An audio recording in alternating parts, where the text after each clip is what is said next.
مور پلار په دې باندې خبره وشوه. اوس څلورم جهت چې کوم دریم جهت چې کوم دی هغه د امتي دی. څه شي دی؟ تاسو سره فریم ورک موجود دی که نه؟ جی ماشاءالله. امتي د امتي په رول کې چې کوم دی زموږ په معاشره کې یو غلط فهمي ده.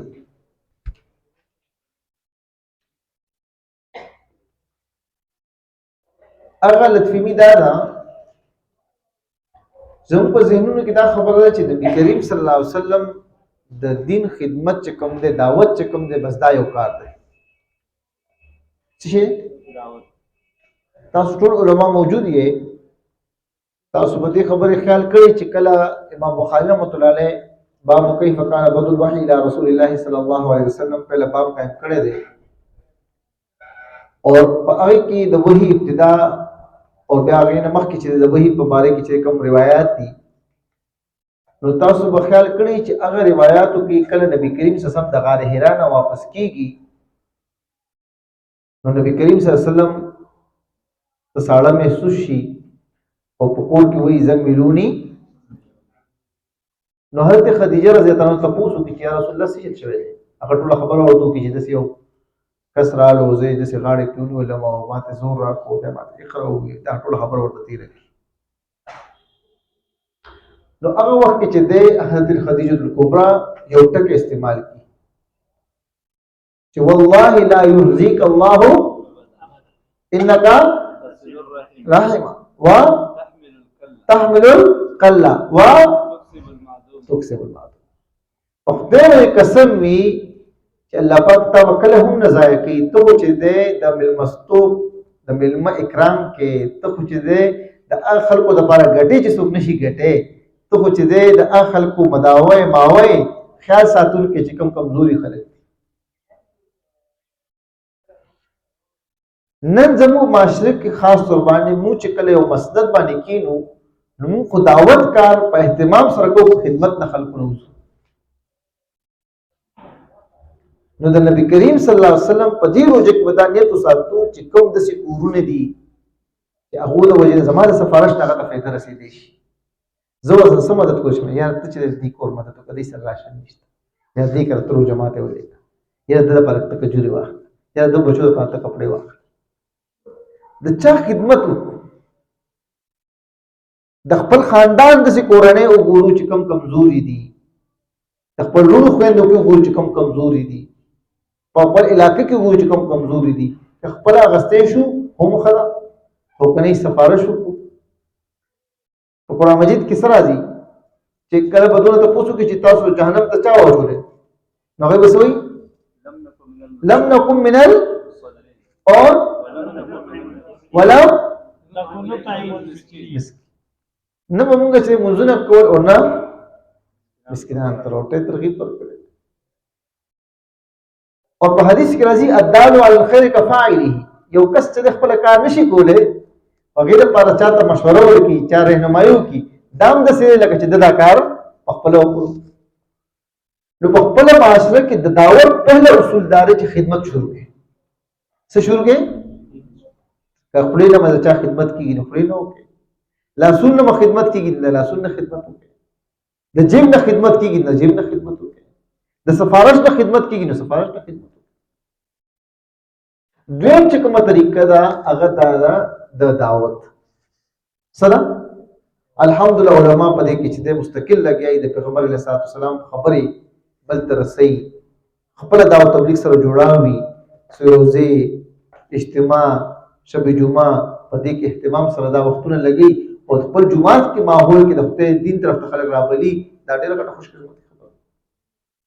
نو موږ چې کله عوام دا خبره کوو نو هغه باندې هم دا دوه جهتونو باندې کار کوو چې د امتی رول دا دی چې موږ خدمت هم کوو او موږ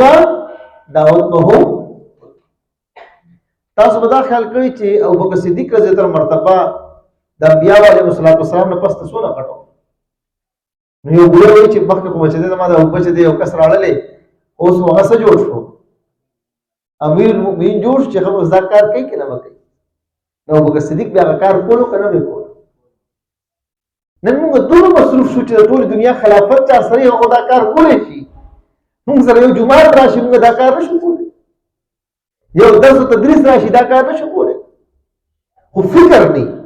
او چې کله فکر مندي نه نتیجه دا راوړي چې کار پاتې شي. نو دې وجه نه دا نیت وکړو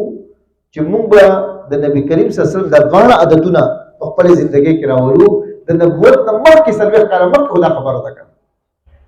حضرت خدیجه قربان رضی الله عنها چې کوم الفاظ دي په بخاری شریف کې، هغه د نبوت نه پس تاریخ بیانې کوي، هغه نه مخکې تاریخ بیانې، مخکینه تاریخ بیانې کړه. چې کله نبی کریم صلی الله علیه وسلم هجرت کوي، د کفارو سامان تاسو سره پروت وو، نو د دشمن سامان خو تختول پکارو، هغه وایي نه دا پلاکي سامان دی، دا پلاکي.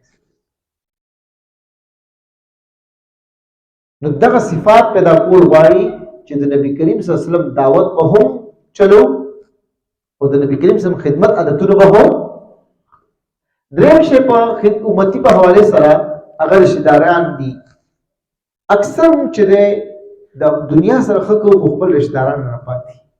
خپل خور، خپل ترور، خپل مور، خپل رونه، خپل خویندې، خپل ویرونه، ځکه هغه هم ته تکلیف ملاو شوي او هغه تکلیف ته وجه نه موږ هغه سره خیر یاد وساتئ. ټول نه زیات د خیر د زکات صدقات مستحق پر استاسو خپل رشتہ داران دي. الاقرب فالاقرب، څونه بیا غینه نږدې، بیا غي پسې، بیا غي پسې. د خپل پړوسیانو چې کوم رشتہ داران تاسو نه خبر شوي دغه لیست جوړ کړئ. یره زه د خپل ورشه مدد معافي وپاړم، د ظلم خپه کړی دی، د سره ما خبرې بند دي، د سره مې ګیلې شکوي ختم کړئ. د روزي کې دا نه تو کې چې دا تعلقات بهتر کوو. اکثر د خپل مګیله راغلي